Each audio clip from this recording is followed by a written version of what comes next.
Olá, sou Vanessa Luz e hoje daremos. Deixa eu parar, depois eu corto. Olá, eu sou Vanessa Luz. Hoje daremos início ao capítulo 6 do livro. Eita, o que está acontecendo?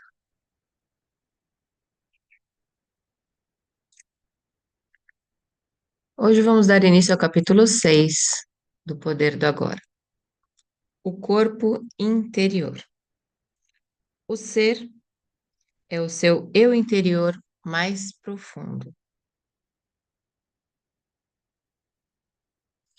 Você falou sobre a importância de existirem raízes profundas dentro de nós, habitando nossos corpos. O que quis dizer com isso? O corpo pode se tornar um ponto de acesso ao domínio do ser. Vamos nos deter mais profundamente nisso agora. Ainda não tenho certeza se entendi o que você quer dizer com ser. Água? O que você quer dizer com isso? Não estou entendendo nada. É o que um peixe diria se tivesse uma mente humana. Por favor, pare de tentar entender o ser. Você já teve lampejos significativos do ser, mas a mente vai sempre tentar espremê-lo dentro de uma caixa e colocar-lhe um rótulo. Isso não dá certo. O ser não pode se tornar um objeto de conhecimento. No ser, o sujeito e o objeto formam uma só coisa. O ser pode ser sentido como o eternamente presente eu sou, que está além do nome e da forma. Sentir e, em consequência, saber que você é e permanecer nesse estado profundamente enraizado é o que se chama iluminação. É a verdade que Jesus diz que nos libertará. Libertará do quê? Libertará da ilusão de que não somos nada mais do que o nosso corpo e a nossa mente. É nessa ilusão do eu interior, nas palavras de Buda, que está o erro central. Libertará dos inúmeros disfarces do medo, que é uma consequência inevitável dessa ilusão. O medo que não vai parar de nos torturar enquanto continuarmos extraindo o sentido do eu interior exclusivamente dessa forma efêmera e vulnerável. E libertará do pecado, esse sofrimento que inconscientemente infligiremos a nós mesmos e aos outros enquanto a ilusão governar aquilo que pensamos, dizemos e fazemos. Olhe além das palavras. Não gosto da palavra pecado. Ela pressupõe um julgamento e uma atribuição de culpa. Posso entender isso. Durante muitos séculos foram se acumulando interpretações erradas em torno de palavras como pecado, devido à ignorância, à incompreensão ou a um desejo de controle, embora todas contenham um fundo de verdade. Se você não for capaz de olhar para além de tais interpretações e por isso não reconhecer a realidade para a qual a palavra aponta, então não a use. Não se prenda às palavras. Uma palavra nada mais é do que um meio para atingir um fim. É uma abstração, tal qual um letreiro em forma de seta em um poste. Uma palavra aponta para além dela mesma. A palavra mel não é mel. Você pode estudar e falar a respeito de mel pelo tempo que quiser, mas não vai saber o que é enquanto não prová-lo. Depois de provar, a palavra perde a importância e não ficamos mais presos a ela. De forma semelhante, podemos falar ou pensar sobre Deus, sem parar, pelo resto da vida. Mas será que isso significa que conhecemos ou que tivemos uma rápida visão da realidade para a qual a palavra aponta? Ela não passa de um apego obsessivo a um letreiro no poste, um ídolo mental.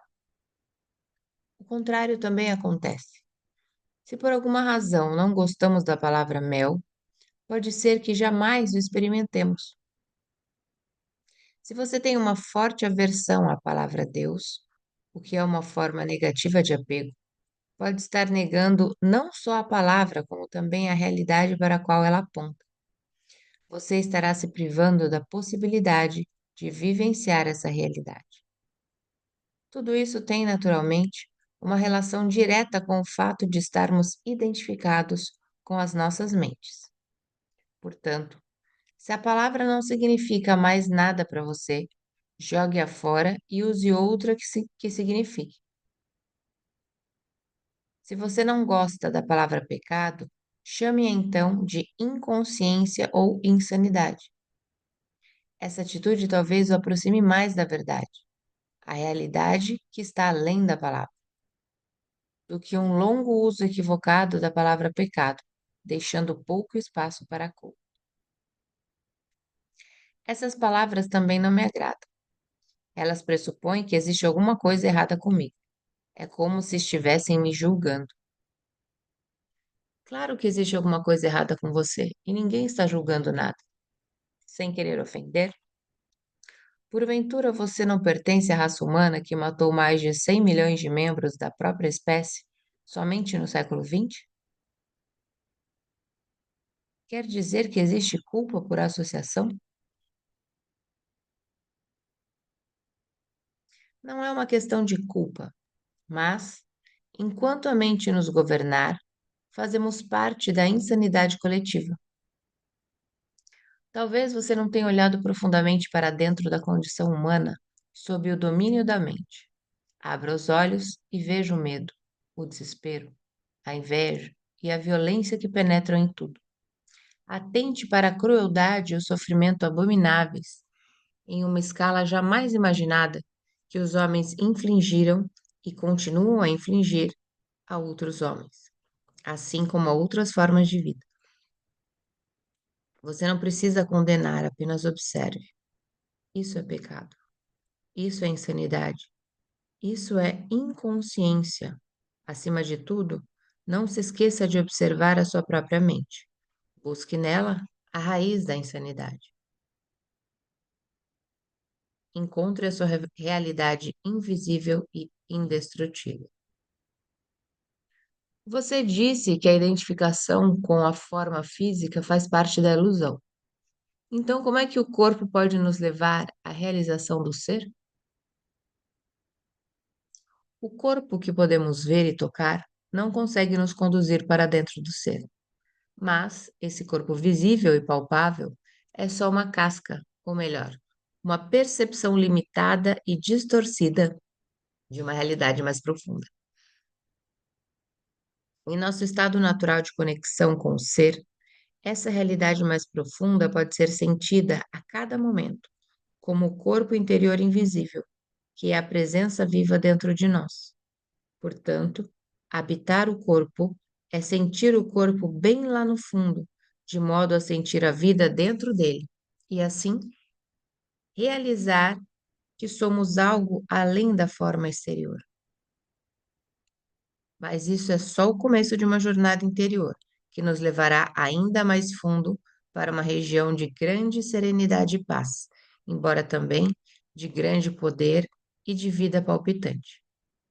No início, talvez você só consiga ter rápidas visões dessa região, mas através delas, começará a perceber que você não é apenas um fragmento sem sentido em um universo estranho, levemente suspenso entre o nascimento e a morte, com poucos momentos prazerosos de curta duração seguidos de dor e, no final, de devastação. Por baixo da forma exterior, estamos em conexão com algo tão grande, tão incomensurável, tão sagrado, que não pode ser concebido, nem compreendido através de palavras, embora eu esteja falando sobre ele agora. Estou falando não para dar a você alguma coisa em que acreditar, mas para mostrar de que modo você pode conhecê-lo. Enquanto sua mente absorver toda a sua atenção, você não conseguirá estar em conexão com o ser. A mente absorve toda a sua consciência e a transforma em matéria mental. Você não consegue parar de pensar. O pensamento compulsivo se tornou uma doença coletiva. Tudo o que você achava que sabia a seu respeito passa a se originar na atividade mental. Sua identidade, como não tem mais raízes no ser, se transforma em uma construção mental vulnerável e indispensável, que cria o medo, e este passa a ser a emoção oculta predominante. Fica faltando, então, a única coisa que realmente importa em sua vida, que é a percepção do seu eu interior mais profundo, a sua indestrutível e invisível realidade. Para se tornar consciente do ser, você precisa ter de volta a consciência aprisionada pela mente. Essa é uma das tarefas mais essenciais na sua jornada espiritual. Ela vai libertar grandes porções de consciência que antes estavam presas nos pensamentos inúteis e compulsivos. Uma forma eficaz de realizar essa tarefa é desviar o foco da atenção do pensamento e dirigi-lo para o interior do seu corpo, onde o ser pode ser percebido, numa primeira etapa, como o campo de energia invisível que dá vida àquilo que você entende como seu corpo físico.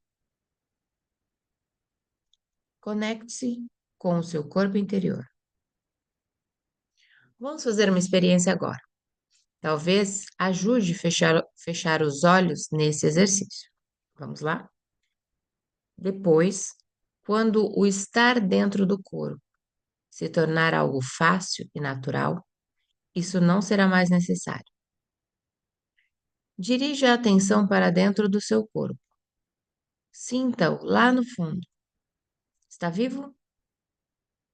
Há vida nas suas mãos, braços, pernas e pés? Em seu abdômen? No seu peito?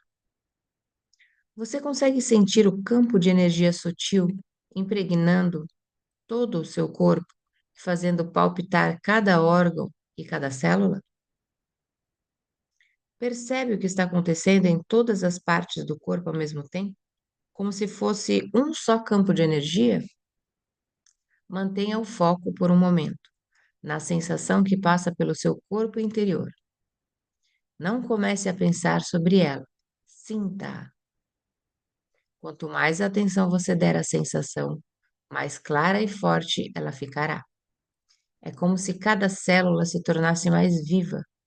E, se você tiver uma forte percepção visual, talvez obtenha uma imagem do seu corpo ficando luminoso. Embora uma imagem assim possa ajudá-lo temporariamente, preste mais atenção ao que você está sentindo do que a qualquer imagem que possa surgir.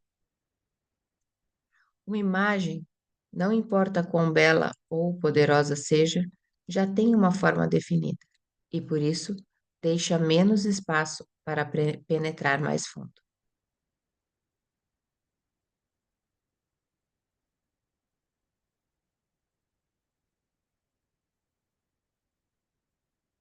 A sensação dentro do nosso corpo interior não tem forma, não tem limites, não tem fim. Sempre podemos penetrar mais fundo. Se você não consegue sentir muito bem esse estágio, preste atenção ao que consegue sentir. Talvez perceba um leve formigamento em suas mãos e em seus pés. Já basta para o momento. Focalize apenas a sensação. O seu corpo está se tornando vivo. Praticaremos outras vezes mais adiante. Por favor, abra os olhos agora, mas mantenha alguma atenção no campo de energia interior do corpo, mesmo que esteja olhando a esmo.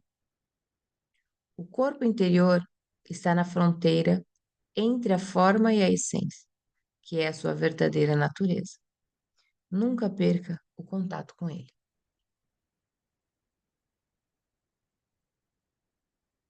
A transformação através do corpo. Porque a maioria das religiões condena ou renega o corpo? Tenho a impressão de que as pessoas interessadas em busca espiritual sempre olharam o corpo como um obstáculo ou mesmo como um pecado. Por que tão poucas pessoas encontram o que procuram? Os seres humanos são bastante semelhantes aos animais no que se refere ao funcionamento do corpo. Ambos têm as mesmas funções corporais básicas, como respirar, comer, beber, defecar, dormir, sentir prazer e dor, ter o impulso de buscar um parceiro e procriar, e, é claro, nascer e morrer. Muito tempo depois de terem decaído do estado de graça e unidade para o estado de ilusão, os seres humanos repentinamente despertaram no que, do que, perdão, repentinamente despertaram no que parecia ser um corpo animal e ficaram bastante alarmados. Não se iluda, você não passa de um animal. Era uma verdade óbvia, mas bastante difícil de suportar. Adão e Eva perceberam que estavam nus e sentiram medo. A negação inconsciente de sua natureza animal acabava de acontecer. A ameaça de que poderiam ser dominados por impulsos instintivos poderosos e reverter ao estágio de total inconsciência estava muito próximo. A vergonha e alguns tabus em torno de certas partes e funções do corpo, especificamente quanto à sexualidade, passaram a existir. A luz da consciência dos humanos ainda não era forte o bastante para conviver com uma natureza animal, para permiti-la ser e até mesmo apreciar esse aspecto, muito menos para penetrar profundamente nela, para encontrar a divindade oculta em seu interior, a realidade dentro da ilusão.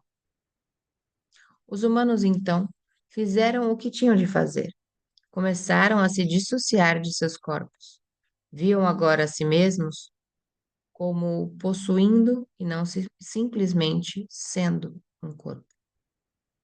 Essa separação ficou ainda mais acentuada quando as religiões surgiram, graças à crença de que você não é o seu corpo. Inúmeras pessoas do Oriente e do Ocidente, em todas as eras, tentaram encontrar Deus, a salvação ou a iluminação, através da negação do corpo.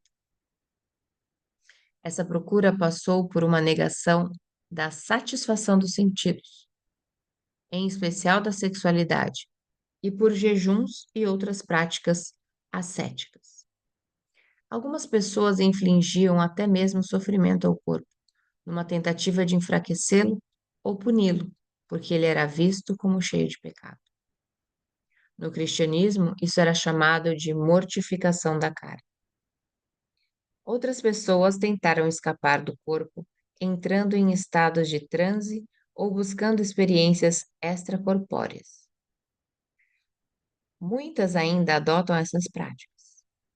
Conta-se que até Buda praticou a negação do corpo através do jejum e de práticas extremadas de ascetismo durante 6 anos. Mas ele só atingiu a iluminação depois que abandonou essa ideia.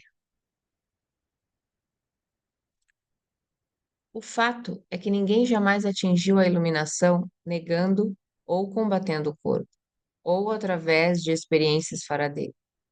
Embora uma experiência desse tipo possa ser fascinante e nos proporcionar um vislumbre do estado de libertação da forma material no fim, sempre teremos de voltar, sempre temos de voltar para o corpo, que é onde acontece o trabalho essencial de transformação.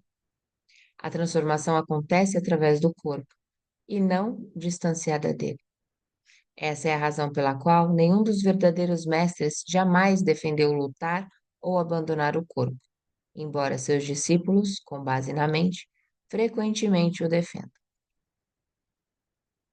Dos antigos ensinamentos relativos ao corpo, somente sobrevivem fragmentos, como as palavras de Jesus.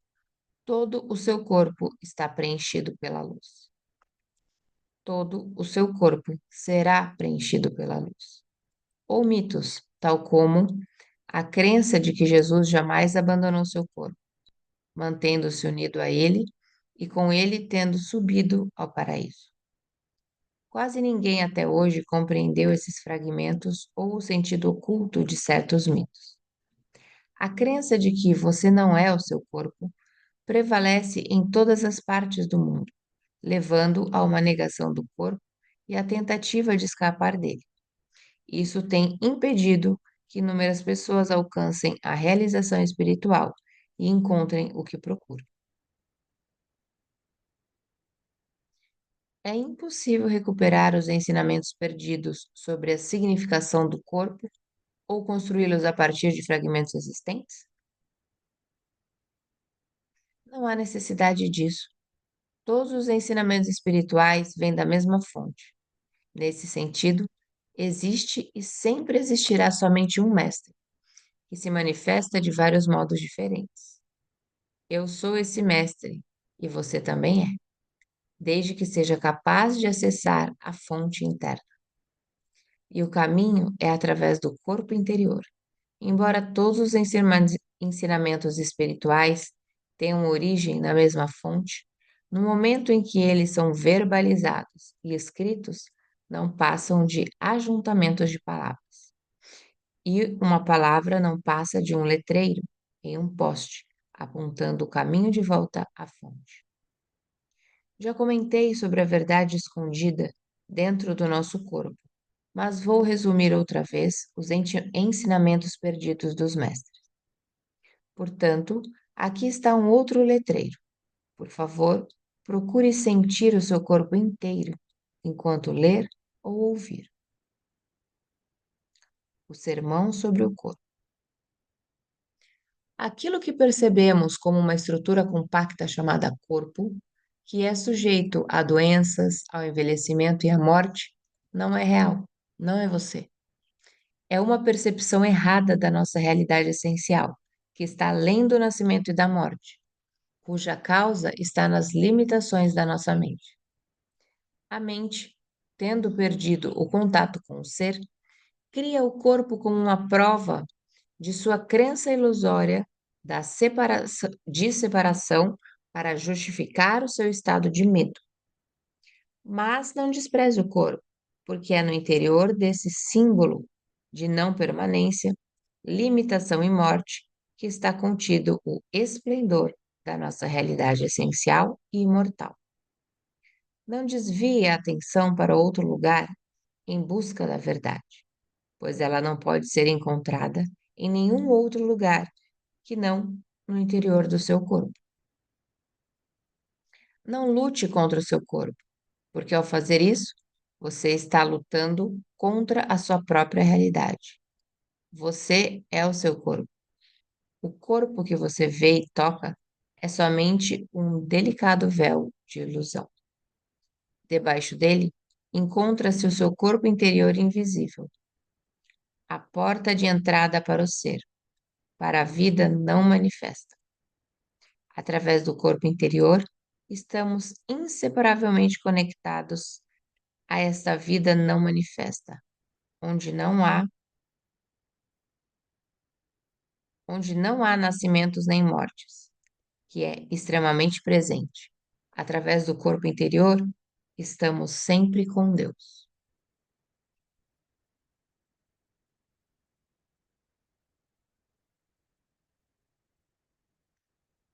Finque raízes profundas no seu interior. A chave é estar em um estado de conexão permanente com o nosso corpo interior, em senti-lo em todos os momentos. Essa prática vai se intensificar rapidamente e transformar sua vida. Quanto mais consciência direcionamos para o nosso corpo interior, mais cresce a frequência vibracional, tal qual a luz que vai ficando mais forte quando giramos o botão do dimmer, aumentando o fluxo de eletricidade. Nesse nível de energia mais elevado, a negatividade deixa de nos afetar e tende a nos atrair novas circunstâncias que refletem essa alta frequência. Quanto mais concentramos a atenção no corpo, mais nos fixamos no agora. Nós nos perdemos do mundo exterior. Não nos perdemos do mundo exterior, nem da mente. Pensamentos, emoções, medos e desejos podem até estar presentes, mas não vão mais nos dominar. Fique onde está a sua atenção, verifique onde está a sua atenção neste momento. Ou você está me ouvindo, ou está lendo minhas palavras em um livro. Aqui está o foco da sua atenção. Você também está percebendo o que está ao redor, as outras pessoas, etc. Além disso, pode haver alguma atividade mental em volta do que você está ouvindo ou lendo, algum comentário mental, embora não haja necessidade de nada disso absorver toda a sua atenção. Verifique se você consegue estar em contato com o seu corpo interior ao mesmo tempo. Mantenha parte da sua atenção no interior. Não permita que ela se disperse. Sinta todo o seu corpo lá no fundo, como um só campo de energia. É quase como se você estivesse ouvindo ou lendo com todo o seu corpo. Pratique nos próximos dias e semanas. Não desvie toda a sua atenção da mente, nem do mundo exterior. Procure, por todos os meios, se concentrar naquilo que você está fazendo, mas sinta o corpo interior ao mesmo tempo, sempre que possível. Tenha as raízes fincadas dentro de você. Observe, então, como isso altera o seu estado de consciência e a qualidade do que você está fazendo. Sempre que você tiver de esperar, esteja onde estiver. Use esse tempo para sentir o seu corpo interior. Assim, os engarrafamentos de trânsito e as filas vão se tornar mais agradáveis. Em vez de se projetar mentalmente para longe do agora, aprofunde-se no agora, ao se aprofundar no seu corpo. A habilidade de perceber o corpo interior vai gerar um modo de vida novo, um estado de conexão permanente com o ser, e trazer uma profundidade à sua vida que você jamais imaginou. É fácil ficar presente como o observador da mente quando as raízes estão firmemente fincadas no corpo interior. Nada que aconteça do lado de fora pode nos abalar. A menos que você esteja presente, e habitar o corpo é sempre um aspecto fundamental dessa prática, a mente vai continuar governando você. O script armazenado na mente, aprendido há tanto tempo, vai ditar o modo de pensar e agir. Podemos nos livrar dele por períodos curtos, mas dificilmente por um período longo. Isso se comprova facilmente quando alguma coisa vai mal ou quando existe alguma perda ou aborrecimento. Nossa reação condicionada vai ser tão involuntária, automática e previsível, alimentada por uma emoção básica que está por baixo do estado identificado como a mente, que é o medo. Portanto, quando surgirem os desafios, como sempre surgem, adote o hábito de penetrar direto em seu eu interior e se concentrar o máximo que puder no campo de energia interna do seu corpo. Não leva muito tempo, só alguns segundos, mas isso tem de ser feito no exato momento em que o desafio acontece. Qualquer demora vai permitir que a reação condicionada mental e emocional apareça e domine você. Quando dirigimos o foco para o campo interno e sentimos o corpo interior, imediatamente ficamos serenos e presentes, porque estamos tirando a consciência do campo da mente. Se precisarmos de uma resposta durante essa situação, ela virá desse campo interior. Assim como o sol é infinitamente mais brilhante do que a chama de uma vela, há uma inteligência infinitamente maior no ser do que em nossa mente. Enquanto mantivermos um contato consciente com o nosso corpo interior, somos como as árvores que estão enraizadas bem fundo na terra, ou como um edifício com fundações sólidas e profundas. Essa última analogia foi utilizada por Jesus na geralmente incompreendida parábola dos dois homens que construíram suas casas. Um deles construiu a sua casa na areia, sem fundações, e quando as tempestades e enchentes vieram, arrastaram a casa com elas. O outro homem cavou fundo até que alcançou a rocha, e só então construiu sua casa, que não foi arrastada pelas enchentes.